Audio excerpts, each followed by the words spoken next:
ये हमारा Medicare plus vaporiser machine, इसका हम ट्रायल बता रहे हैं।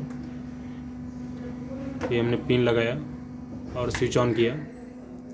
स्विच ऑन करते ही विदिन 2-3 सेकंड में स्टीम आना चालू हो जाता है। Most trusted and most seller